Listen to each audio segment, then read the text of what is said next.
একটা বিলাসবহুল hotel room. ভোরের আলো এখনো ঠিকমতো ফোটেনি। বাথরুমের ভেতর থেকে ধীরে ধীরে পানির শব্দ শোনা যাচ্ছে। গোলাপের পাপড়ি ছড়ানো বাথটাবে বসে আছে একটা সুন্দরী মেয়ে। কিন্তু কিছুক্ষণ পরেই হঠাৎ করে সে পাশে থাকা একটা ব্লেড নিয়ে নিজের হাতের কবজি কেটে নেয়। বাথটাবের পানি ধীরে ধীরে লাল হয়ে যায়। তার মুখ দেখে মনে হচ্ছে বুকে অনেক চাপা কষ্ট নিয়ে সে কাজটা করেছে। পরদিন সকালেই খবরটা সরাসরি পৌঁছে যায় ফেমাস ফিল্ম ডিরেক্টর আদিত্য গরেওয়ালের কাছে। আর তখনই জানা যায় মেয়েটা আর কেউ নয়, বরং বলিউডের বিখ্যাত অভিনেত্রী সানা আজিম, যাকে প্রায় 3 বছর পর খুঁজে পাওয়া গেছে। এখন সে হসপিটালে জীবন মৃত্যুর সঙ্গে লড়াই করছে। কিন্তু প্রশ্ন হলো, সবকিছু থাকা সত্ত্বেও একজন সফল অভিনেত্রী কেন নিজের জীবন শেষ করতে চায়? আর কেনই বা তাকে এতদিন খুঁজে পাওয়া যায়নি? এর পেছনে কি কোনো গভীর রহস্য লুকিয়ে আছে? আজকে সেটাই জানবো আমরা। এই ভিডিওতে আমরা আলোচনা করব 2006 সালে মুক্তিপ্রাপ্ত একটা অসাধারণ মুভি वो लम्हेर সম্পর্কে, যেখানে শুধু প্রেমের গল্প নয়, বরং খ্যাতি, একাকিত্ব এবং মানসিক ভাঙনের এক গভীর বাস্তব চিত্র তুলে ধরা হয়েছে। আশা করি গল্পটা আপনাদের সবার অনেক ভালো লাগবে। তাই চলুন এখন আর কথা না বাড়িয়ে আমি মিস বাঙালি এক্সপ্লেনার শুরু করছি আজকের এক্সপ্লেনেশন। গল্পের শুরুটা হয় 3 বছর আগের ঘটনা দিয়ে। সেই সময় সানা আজিম অনেক গ্ল্যামারাস একজন নায়িকা হিসেবে বেশ খ্যাতি লাভ করেছে, কিন্তু তার জীবনে সুখ বলতে কিছুই নেই। তার লাইফ কন্ট্রোল করে তার বয়ফ্রেন্ড নিখিল, যে কিনা খুব প্রভাবশালী এবং টক্সিক একজন মানুষ। সানার ক্যারিয়ার থেকে শুরু করে পার্সোনাল লাইফ সবকিছুতেই নিয়ন্ত্রণ তার। এমনই ভাবে একদিন সে সানাকে তার অনিচ্ছা সত্ত্বেও একটা ফ্যাশন শোতে নিয়ে যায়, যেখানে আদিত্য গরেওয়ালও উপস্থিত ছিল। সে তখনও বড় কোনো পরিচালক নয়, নিজের প্রথম সিনেমা বানানোর স্বপ্ন নিয়ে বলিউডে স্ট্রাগল করছে। সানাকে দেখে সে তার বন্ধুর সাথে আলোচনা করে যে সানার লাইফ কত পারফেক্ট, সে কত সুন্দরভাবে বলিউডে নিজের জায়গা করে নিয়েছে। সেই সাথে তারা নিজেদের ভাগ্য নিয়েও হতাশ হয়। এদিকে নিখিলের আচরণে বোঝা যায় সে আদিত্যকে সহ্য করতে পারে না। সে সানাকে জানায় আদিত্য নাকি ম্যাগাজিনে লিখেছিল যে সানা নাকি বলিউডের কুৎসিত অভিনেত্রীদের মধ্যে একজন, আর সানার সাথে সে কখনো ফ্রিতেও কাজ করবে না। এসব শুনে সানা তাদের কাছে যায়। সে আদিত্যকে এই ব্যাপারে জিজ্ঞেস করলে সে বলে, আসল সানা আজিমকে তো এখন পর্যন্ত বলিউড দেখেইনি। সে তো এখন শুধুমাত্র অন্য কোম্পানিগুলোর জন্য জীবন্ত পোস্টার ছাড়া আর কিছুই না। নিজের সত্তা হারিয়ে ফেলেছে সে। এসব শুনে সানা অনেক অপমান বোধ করে। সে নিজের রাগ কন্ট্রোল করতে না পেরে আদিত্যকে পুরো মিডিয়ার সামনে অনেক বাজেভাবে অপমান করে। রাগের মাথায় সে এতই পাগল হয়ে যায় যে নিজের ইনার খুলে আদিত্যর উপর ছুঁড়ে মারে। এই অবস্থায় নিখিল এসে তাকে সেখান থেকে নিয়ে চলে যায়। বাসায় এসে সানার সঙ্গে নিখিলের অনেক কথা কাটাকাটি হয়। নিখিল বলে তার কারণে সানা আজ এত সফল হয়েছে, না হলে তো তাকে রাস্তায় পড়ে থাকতে হতো। এসব কথার এক পর্যায়ে নিখিল সানাকে মারধর করে জোরপূর্বক ধর্ষণ করে। অবশ্য নিখিলের এসব অত্যাচার এখন সানার কাছে অভ্যাসে পরিণত হয়েছে। এর বিরুদ্ধে সে কিছু বলতেও পারে না। পরদিন সানাকে তার মা ফোন করে। গতকালের ঘটনা নিয়ে তিনি সানাকে অনেক কিছু বলেন। এদিকে ফোনে কথা বলার সময় বাইরে থাকা ভিড়ে সানা একটা মেয়েকে নোটিস করে, কিন্তু সে অন্যমনস্ক হয়ে সেদিকে আর খেয়াল করে না। অন্যদিকে নিউজ চ্যানেল সহ সব জায়গায় গতকালের ঘটনা ছড়িয়ে পড়ে। এসব দেখে সানা আদিত্যর বাসায় যায়। আর আদিত্য তো এটাই চেয়েছিল। সে জানতো কোনোভাবে সানার ইগো হার্ট করতে পারলেই তাকে দিয়ে সব করানো যাবে। আদিত্য সানাকে জিজ্ঞেস করে সে কেন এসেছে। সানা তখন মৃদু হাসি দিয়ে বলে, আদিত্যর আচরণ মাঝে মাঝে একটু অদ্ভুত, কিন্তু তার একটা বড় গুণ আছে, সে সব সময় সোজা সাপটা কথা বলে। আজকালকার সময় এমন স্পষ্টবাদী মানুষ খুবই কম দেখা যায়। সে আরও জানায় সে আদিত্যর মুভিতে কাজ করার সিদ্ধান্ত নিয়েছে। তবুও আদিত্য দৃঢ় স্বরে সানাকে জানিয়ে দেয় যে এই মুভির জন্য সে উপযুক্ত নয়। তার গল্পের নায়িকা হবে খুব সাধারণ, একবারে সাধাসিধে একজন মানুষ। সানার মতো কোনো কাচের পুতুল নয়, আর এই গল্পে কোনো হ্যাপি এন্ডিংও থাকবে না। কথাগুলো শুনে সানা শান্ত গলায় বলে, ঠিক এমনই চরিত্রেই সে অভিনয় করতে চায়। এর মাধ্যমে সে এতদিন ধরে পড়ে থাকাই নকল মুখোশটাও এখনই খুলে ফেলবে। এই বলেই সে ঘর থেকে বেরিয়ে যায়। বাইরে গিয়ে পানির সামনে দাঁড়িয়ে সে নিজের মুখের সমস্ত মেকআপ ধুয়ে ফেলে, একে একে খুলে ফেলে সমস্ত গহনা। কিছুক্ষণ পর সে ফিরে আসে একেবারে স্বাভাবিক, অলংকারহীন আর ন্যাচারাল লুকে। তার আসল সৌন্দর্য দেখে আদিত্য মুগ্ধ দৃষ্টিতে তাকিয়ে থাকে তার দিকে। কিন্তু সানার এই মুভিতে কাজ করার খবর নিখিলের কানে পৌঁছে যায়। কিছুদিন পর সানা আদিত্যর মুভির ফাইন্যান্সারদের সঙ্গে ডিনারে যাওয়ার প্ল্যান করে। সেদিন নিখিল ভয়েস মেসেজে সানাকে তীব্র গালমন্দ করতে শুরু করে। ক্রমশ রেগে চিৎকার করে বলে সে কিভাবে তার অনুমতি ছাড়া আদিত্যর মুভিতে কাজ করতে সাহস পেল। তার অলরেডি একটা কোম্পানির সঙ্গে 5 বছরের ডিল করা আছে। এসব কথা শুনে সানা অনেক কষ্ট পায়। এদিকে ফাইন্যান্সারদের নিয়ে আদিত্য বসে সানার অপেক্ষা করছেন। কিছুক্ষণ পর সানা সেখানে উপস্থিত হয়, কিন্তু সানা আদিত্যকে বলে যে সে এই মুভিতে অভিনয় করতে চায়, কিন্তু নিখিলের কারণে সে করতে পারবে না। সাথে আরো বিভিন্ন লিগাল ব্যাপার স্যাপার আছে যেগুলো সানা কোনোভাবেই হ্যান্ডেল করতে পারবে না। এসব শুনে আদিত্য আবারও তাকে অপমান করে বলে সানার লাইফের কন্ট্রোল অন্য কারো হাতে, তার এত টাকা পয়সা খ্যাতি থাকার পরেও কোনো স্বাধীনতা নেই। এমন মেয়ে তার মুভির নায়িকা কখনোই হতে পারবে না। এসব বলেই সে চলে যায়। এরপরেই সানা দেখতে পায় সেই রেস্টুরেন্টে নিখিল অন্য একটা মেয়ের সঙ্গে ঘনিষ্ঠ হয়ে বসে আছে। সানা তাদের সামনে গিয়ে দাঁড়ালে নিখিল তাকে দেখে একটু অপ্রস্তুত হয়ে পড়ে। তখন সানা নিজের ক্ষোভ প্রকাশ করে, চিৎকার করে বলতে থাকে নিখিলের কর্মকাণ্ডের কথা। দূর থেকে আদিত্য সবকিছুই দেখছিল। এমন সময় নিখিল সানাকে ধাক্কা দিয়ে ফেলে দিলে আদিত্য নিজেকে কন্ট্রোল করতে না পেরে নিখিলের ওপর ঝাঁপিয়ে পড়ে। এরপর শুরু হয় তাদের মধ্যে ফাইট। প্রচন্ড মারামারি হয় তাদের মধ্যে।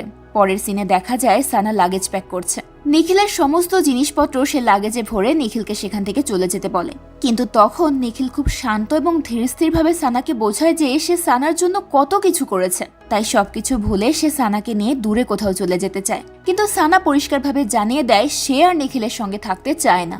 কিন্তু নিখিল তো কোনোভাবেই সেখান থেকে যাবে না। সে বলে এই বাড়িটা তাদের দুজনের, তাই সানা তাকে এখান থেকে বের করতে পারবে না। তখন সানা বলে, এই বাড়িতে আমি কখনোই তোমার হাতের পুতুল হয়ে থাকতে পারবো না। আজ থেকে এই বাড়ি শুধুই তোমার। এটা বলে সে নির্বিঘ্নে বেরিয়ে যায়। নিখিল তাকে আটকানোর চেষ্টা করলেও কোনো লাভ হয় না। বাইরের রাস্তায় গিয়ে সানা আবারও সেই মেয়েটাকে দেখতে পায় যাকে সে কিছুদিন আগে ভিড়ের মধ্যে দেখেছিল। মেয়েটা সানার সঙ্গে কথা বলতে চায়, কিন্তু সানা তাকে দেখে ভয়ে দৌড়ে পালাতে থাকে। মেয়েটা চিৎকার করে বলে সে সানাকে সাহায্য করতে চায়, কিন্তু সানা কোনোভাবেই তার কাছে যায় না। বিপর্যস্ত হয়ে সে সরাসরি চলে যায় আদিত্যর বাড়িতে। আদিত্য তাকে জিজ্ঞেস করে সে ঠিক আছে কিনা। তখন সানা বলে, আমি দাসত্ব ছেড়ে চলে এসেছি। এখন নিজে স্বাধীনভাবে নিজের জীবন যাপন করব। আর এইসবে তোমার অনেক বড় অবদান আছে। সানা তখন জিজ্ঞেস করে সে এখন আদিত্যর মুভিতে কাজ করতে পারবে কিনা। আর তখন আদিত্যও রাজি হয়ে যায়। এরপর তারা পরদিন থেকেই শুটিং শুরু করার সিদ্ধান্ত নেয়। তারা দুজনে মুভির শুটিং এর মধ্য দিয়ে অনেক ক্লোজ হয়ে যায়। আদিত্য মনে মনে সানাকে পছন্দ করতে শুরু করে। এভাবেই চলতে চলতে শুটিং প্রায় শেষ হতে চলেছে। তখন একদিন সানার অনেক মন খারাপ হয়ে যায়। সে আদিত্যকে বলে এই শুটিং শেষে তাকে আবারও সেই নোংরা জগতে ফিরে যেতে হবে যেখানে নিজের জন্য বাঁচার একটু সুযোগও থাকে না। সানা বলে সে আদিত্যর সঙ্গে তার টিমের সঙ্গে কাটানো মুহূর্তগুলো খুব মিস করবে। কয়েকদিন পরের দৃশ্যে আমরা দেখি আদিত্য সানার মুভিটা সুপারহিট হয়ে গেছে, যা শুনে নিখিল তো মনে মনে অনেক রেগে যায়। মুভি হিট হওয়ার উপলক্ষে সাকসেস পার্টি রাখা হয়। আর সেই দিন রাতেই সানা আদিত্যকে নিজের মনের কথা বলে দেয় যে সে আদিত্যকে ভালোবাসে। গভীর রাতে তাদের মধ্যে ঘনিষ্ঠতা হওয়ার পর আদিত্য সেখান থেকে চলে যেতে চায়। তখন সানা তাকে সারা জীবনের জন্য তার কাছে থেকে যেতে বলে, কিন্তু আদিত্য তাকে বলে আমি সারা জীবন কথাটাই বিশ্বাস করি না সানা। পৃথিবীতে কোনো কিছুই চিরস্থায়ী নয়। মানুষ, অনুভূতি, সম্পর্ক সবকিছুই একসময় বদলে যায়। তাই আমি ভাবি যতদিন দুজন মানুষ একে অপরের সঙ্গে থাকতে চায় ততদিনই থাকা উচিত। এর থেকে বেশি কিছু আশা করা আমার স্বভাবে নেই। এসব শুনে সানা একটু কষ্ট পায়। তাই সে রাগে আদিত্যকে তখনই চলে যেতে বলে।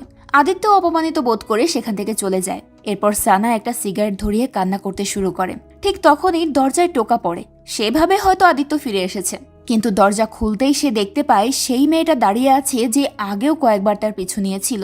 মেয়েটা চিৎকার করে বলতে থাকে তাকে যেন কারা ধাওয়া করেছে। তাই সে সানার কাছে সাহায্য চায়। সে জানায় সে নাকি সানার রুমমেট ছিল, কিন্তু মেয়েটার আচরণে সানা প্রচন্ড ভয় পেয়ে যায়। সে দৌড়ে আদিত্যর কাছে চলে যায়। পরে সানার বাসার সিসিটিভি ফুটেজ চেক করে দেখা যায় সেখানে কোনো মেয়েই ছিল না। আদিত্য সানাকে এটা জানালে সানা ওই মেয়েটার ব্যাপারে বলে। মেয়েটার নাম রানী। তারা দুজনে একসঙ্গে একই সাথে থাকতো। রানীও সানার মতোই অভিনেত্রী হওয়ার স্বপ্ন দেখত, কিন্তু সে সফল হতে পারেনি। তাই সানার ধারণায় এখন হয়তো এই মেয়েটা জেলাস হয়ে তাকে মেরে ফেলতে চায়। অনেক বছর ধরে সেই মেয়েটার কাছ থেকে পালাচ্ছে। এমনকি 6 মাস আগে সে 26টা সিম কার্ডও চেঞ্জ করেছে। এসব বলতে বলতে সানা খুবই বিপর্যস্ত হয়ে পড়ে। আদিত্য তখন তাকে সামলে নেয়। এরপর থেকেই সে রানীর খোঁজ নেওয়া শুরু করে। সানা আগে যেখানে ভাড়া থাকতো সেখানে গিয়ে বাড়িওয়ালার সঙ্গে কথা বলে আদিত্য খুবই শকিং একটা ব্যাপারে জানতে পারে। সে জানতে পারে যে সানা সেই বাসায় একাই ভাড়া থাকতো, আর সে নাকি রানী নামক একজনের নাম নিয়ে সারাদিন কথাবার্তা বলতো। রানীর সঙ্গে একসাথে কথা বলতো, ঝগড়া করতো, মারামারি সবই করতো। কিন্তু বাড়িওয়ালা কখনোই রানী নামের ওই মেয়েটাকে চোখে দেখতে পারেনি। পরে তাকে ডক্টরের কাছে নিয়ে গেলে জানা যায় বাস্তবে রানী নামের কারো অস্তিত্বই নেই। যদি থেকে থাকে তবে সেটা শুধুমাত্রই সানার কল্পনায়। এদিকে সানা নিখিলের সঙ্গে শুটিংয়ে ছিল। তখন সে আবারও রানীকে দেখতে পায়। তাকে দেখে সে বিপর্যস্ত হয়ে অনেক চিৎকার চেঁচামেচি শুরু করে। এক পর্যায়ে সে সেট থেকে দৌড়ে পালিয়ে একটা অ্যান্টিক শপের মধ্যে ঢুকে দরজা লক করে দেয়। কিন্তু তাতেও সে মুক্তি পায় না। সে সেখানেও রানীর গলার স্বর শুনতে পায়। ভয়ে সে একটা কোনায় গিয়ে একটা ছুরি হাতে নিয়ে বসে থাকে। এই অবস্থা দেখে সানার মেকআপ ম্যান আদিত্যকে ফোন করে সবটা জানায়। আদিত্য আর এক মুহূর্ত দেরি না করে দ্রুত রওনা হয়। এদিকে অ্যাম্বুলেন্স ডাকা হলে সেখানে লোকজন সেই শপের দরজা ভেঙে ভেতরে প্রবেশ করলে সানা ছুরি নিয়ে তাদের উপর অ্যাটাক করে দেয়। সে পাগলের মতো আচরণ করতে শুরু করে। তবে পরবর্তীতে কয়েকজন মিলে তাকে ধরে নিয়ে হসপিটালে যায়। পরে আদিত্য, নিখিল সবাইকে ডক্টর জানায় যে সানা প্যারানয়েড সিজোফ্রেনিয়া নামের একটা মানসিক রোগে আক্রান্ত। এমন অবস্থায় রোগী নিজের কল্পনার মাধ্যমেই বিভিন্ন ভয়, উদ্বেগ এসবের শিকার হয়। আর সানার ক্ষেত্রে যেটা হয়েছে যে সে কাল্পনিক একজনকে বাস্তব মনে করছে আর তাকে দেখেই ভয় পাচ্ছে। তখন নিখিল তার ট্রিটমেন্টের ব্যাপারে জিজ্ঞেস করলে ডাক্তার বলে ওষুধের মাধ্যমে ঠিক হতে পারে, তবে তাতে কমপক্ষে 12 থেকে 16 সপ্তাহ লাগবে। এটা শুনে পাশ থেকে সানার স্পন্সর কোম্পানির মালিক চিৎকার করে বলে ওঠে, আমরা সানার উপর 100 কোটি টাকা ইনভেস্ট করেছি, তার ঠিক হতে এত সময় লাগলে তো আমাদের কোম্পানি শেষ হয়ে যাবে। পরে ডক্টর বলে এমন রোগ ঠিক হতে অনেক সময় লাগে, তবে আজ 24 ঘন্টা সানাকে অবজারভেশনে রাখা হবে। যদি তার অবস্থার উন্নতি দেখা যায় তাহলে তো ভালো, না হলে তাকে শক থেরাপি দিতে হবে। সানার মা তখন ডক্টরকে শক থেরাপি দিতে বলেন যেন স্পন্সর কোম্পানির কোনো লস না হয়। এসব শুনে আদিত্য হাইপার হয়ে যায়। সে বলে তার বাবা মাদকাসক্ত ছিল, এজন্য তাকেও শক থেরাপি দেওয়া হয়েছিল, কিন্তু সুস্থ হওয়ার বদলে উল্টো তার অবস্থারও অবনতি হয়েছে। তাই সে রিকোয়েস্ট করে সানাকে যেন শক না দেওয়া হয়। এই কথা শুনে সানার মা বলে, আমি সানার মা, আমি যেটা বলবো আর এই লোকেরা অর্থাৎ নিখিল আর কোম্পানির লোকেরা যা বলবে তাই হবে। তাদের কারণে আজ সানা সুপারস্টার হয়েছে। আর তুমি কে? সানার কি হও তুমি? তোমার পাল্লায় পড়েই আমার মেয়েটার এই অবস্থা হয়েছে। তখন আদিত্য বলে, আপনি মা হয়েও নিজের মেয়ের সঙ্গে যা হচ্ছে এসব প্রশ্রয় দিচ্ছেন? আপনি যতই নামাজ পড়ুন আপনার খোদা আপনাকে কখনো ক্ষমা করবে না। এসব বলে সে বেরিয়ে আসে। বাসায় ফিরে সে একটা চিঠির মাধ্যমে জানতে পারে তার বাবা আর বেঁচে নেই। সেদিন তাদের একটা শুটিং এর জন্য সুইজারল্যান্ডে যাওয়ার কথা ছিল, কিন্তু রাতে আদিত্যর বন্ধু স্যাম দেখে আদিত্য ঘরে নেই। সে একটা চিঠি ফেলে রেখে চলে গেছে। আদিত্য চিঠিতে বলেছে সে তার বাবার মাধ্যমে শিখেছে যে দায়িত্ব থেকে পালালে মানুষ নিজের জীবন থেকে পালিয়ে যায়। তাই সে সিদ্ধান্ত নিয়েছে সে সানার কাছে যাবে তাকে বাঁচানোর জন্য। তো রাতের বেলা আদিত্য হসপিটালে গিয়ে পৌঁছায়। তখন সে দূর থেকে দেখে নিখিল একটা মেয়ের সঙ্গে গাড়িতে করে চলে যাচ্ছে। সানার ক্যাবিনে গিয়ে দেখা যায় সানার হাত পা বাঁধা আর সে পাগলের মতো ছাড়া পাওয়ার চেষ্টা করছে। আদিত্যকে দেখে সে বলে মা, নিখিল আর রানী সবাই মিলে তাকে মারতে যাচ্ছে। তাই সে আদিত্যকে রিকোয়েস্ট করতে থাকে যেন সে তাকে বাঁচায়। এরপর আদিত্য সানাকে নিয়ে তার বান্ধবী সালোনির বাসায় চলে যায়। এদিকে মিডিয়ায় তোলপাড় শুরু হয় যে আদিত্য সানাকে কিডন্যাপ করেছে। এদিকে সানার অবস্থার আরো অবনতি হয়। সে পাগলের মতো আচরণ করতে থাকে। ঘটনাক্রমে সালোনে একজন ডক্টর ছিল, তাই সে সানার জন্য ওষুধ লিখে দেয়। এরপর থেকে আদিত্য সানার অনেক ভালোভাবে যত্ন নিতে থাকে। ধীরে ধীরে সানা স্বাভাবিক হতে শুরু করেন। এদিকে আদিত্যর বন্ধু স্যামের বাসায় নিখিল আর স্পন্সর কোম্পানির মালিক পুলিশ নিয়ে যায়। তার বন্ধু আদিত্যর কিডন্যাপিং এর মামলায় তাকেও অ্যারেস্ট করা হবে, কিন্তু স্যাম বুদ্ধি খাটিয়ে জামা বদলানোর কথা বলে বারান্দা দিয়ে পালিয়ে যায়। কয়েকদিন পর সানার বার্থডে উপলক্ষে আদিত্য তাকে একটা সুন্দর জায়গায় নিয়ে যায়। সেখানে গিয়ে সানা অনেক খুশি হয়। তারা যখন নিজেদের মোমেন্ট এনজয় করছিল এমন সময় আদিত্যকে সালোনি ফোন করে একটা ভয়ঙ্কর ব্যাপারে জানায়। সানার ব্লাড টেস্ট করে জানা গেছে সে তার ওষুধ ঠিকঠাক মতো খাচ্ছে না। সে এতদিন মিথ্যে বলেছে, আর ওষুধ না নেওয়ার কারণে সে যে কোনো সময় ভায়োলেন্ট হয়ে যেতে পারে। তাই সালোনি তাদেরকে জানায় সে এখনই ওখানে আসছে। এসব কথা আদিত্য সানাকে বলে না। তারা দুজন মিলে ডান্স করতে থাকে। এমন সময় হঠাৎ সানা আবারও রানীকে দেখতে পায়। আদিত্য তখন তাকে সেটা ইগনোর করতে বলে। রাত 12টা বেজে গেলে আদিত্য সানাকে বার্থডে উইশ করে। তারা দুজন মিলে কেক কাটে, কিন্তু আদিত্য যখন সানাকে কেক খাওয়াতে যায় সানার এক্সপ্রেশন চেঞ্জ হয়ে যায়। সে বলে এই কেকে বিষ আছে তাই না? তখন আদিত্য নিজেই কেক খেয়ে দেখায় যে সেটাতে বিষ নেই। এটা দেখে সানা আবারও কান্নাকাটি শুরু করে। আদিত্য তাকে সামলে নিয়ে বলে সে ওষুধ মিস করেছে দেখে এমনটা হচ্ছে, রেগুলার ওষুধ নিলে সব ঠিক হয়ে যাবে। এরই মধ্যে সালোনি সেখানে চলে আসেন। এরপর সানা হাত ধোয়ার জন্য ওয়াশরুমে যায়। সেখানে সে আবারও রানীকে দেখে। রানী সেখানেও বারবার তাকে বলতে থাকে সে নাকি সানার সাহায্য করতে এসেছে।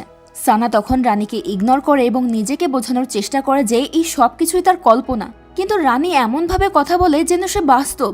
সে বলে আদিত্য সানাকে ধোকা দিচ্ছে, সে নাকি সালোনির সঙ্গে মিলে সানাকে মেরে ফেলার প্ল্যান করছে, আর তাই সে সানাকে আদিত্যকে মেরে ফেলতে বলে। বাইরে এসে সানা দেখে আদিত্য আর সালোনি কথা বলছে। বাইরে এসে সানা আদিত্যকে বলে যে সে তার প্ল্যানের কথা জানতে পেরে গেছে। এরপর সে আচমকা কেকের উপর থেকে ছুরি তুলে নেয়। আদিত্য আর সালোনি তাকে সামলানোর চেষ্টা করে, কিন্তু কোনো লাভ হয় না। এরই মাঝে রানী এসে সানাকে আরো উস্কে দেয় যেন সানা ওই দুইজনকে মেরে ফেলে। তখন সানাও বলতে থাকে আমার কিচ্ছু হয়নি, তোমরা সবাই মিলে আমাকে ধোকা দিচ্ছ। আদিত্য সানাকে বোঝানোর জন্য সামনে এগোতেই তার পেটে ছুরি বসিয়ে দেয় সানা। আদিত্য কখনো এমনটা ভাবতেই পারেনি তার ভালোবাসার মানুষটা এখন তাকেই অবিশ্বাস করছে। যাই হোক, পরদিন আদিত্যর চোখ খুলে দেখে সে সালোনির বাসায়। আর সালোনি এসে তাকে জানায় যে সানাও পাশের রুমেই আছে। সালোনি তখন আদিত্যকে অনেক বোঝানোর চেষ্টা করে যেন সে সানাকে আবারও হসপিটালে পাঠিয়ে দেয়, কিন্তু আদিত্য কোনো মতেই রাজি হয় না। সে জেদ ধরে বসে যে সে নিজেই সানার খেয়াল রাখবে। আদিত্য সানার কাছে গেলে সানা বলে, আমাকে হসপিটালে পাঠিয়ে দাও, আমার রোগের কারণে তোমার কোনো ক্ষতি হোক সেটা আমি চাই না, তুমি আমার জন্য অনেক করেছো, আর না। তখন আদিত্য সানাকে সামলে নেয়। সে বলে, আমি তোমাকে ভালোবাসি, আর তোমার কোনো কষ্ট হোক সেটা আমি কখনোই চাই না। আমি তোমার হাতে মরতেও পারবো, কিন্তু তোমাকে ছাড়া আমি থাকতে পারবো না। এরপর থেকে দুজনের বেশ ভালোই দিন কাটছিল, কিন্তু হঠাৎ একদিন সানাকে কোথাও খুঁজে পাওয়া যাচ্ছে না। আদিত্য পাগলের মতো সানাকে খুঁজতে থাকে, কিন্তু তখনই নিখিল পুলিশ নিয়ে সেখানে চলে আসে। নিখিল আদিত্যকে জিজ্ঞেস করতে থাকে সানা কোথায়, কিন্তু সে কিছুই বলতে পারে না। তাকে ধরে নিয়ে যাওয়া হয়। সে চিৎকার করে বলতে থাকে, আই ডোন্ট নো, কিন্তু তার কথা কেউই শোনে না। এবার এই 3 বছর আগের ফ্ল্যাশব্যাক দেখানো হয়। বর্তমান সময়ে দেখা যায় সানার অবস্থা অনেকটাই ক্রিটিক্যাল। সে শেষবারের মতো আদিত্যকে দেখতে চায়। আদিত্য সানার কাছে যায়। তাকে দেখে সানা মৃদু হেসে তাকে কাছে আসতে বলে। সে জিজ্ঞেস করে, আমাকে কেমন দেখাচ্ছে? আদিত্য বলে, সব সময়ের মতোই সুন্দর দেখাচ্ছেন। এরপর সে সানাকে বলে, তুমি মরতে পারো না সানা, তোমাকে বেঁচে থাকতে হবে। এটা বলে সে সানাকে শক্ত করে জড়িয়ে ধরে। সানা তখন বলে, আমার কারণে তোমার কিছু না হোক এই জন্যই আমি সেদিন পালিয়েছিলাম, আর এখন আমি তোমাকে চিরদিনের জন্য ছেড়ে চলে যাচ্ছি, যেন তুমি ভালো মতো জীবনযাপন করতে পারো, আরো সফল হতে পারো। একটু পর আদিত্য বাইরে বেরিয়ে আসে। করিডোরে সানার মা, নিখিল আর স্যাম অপেক্ষা করছিল।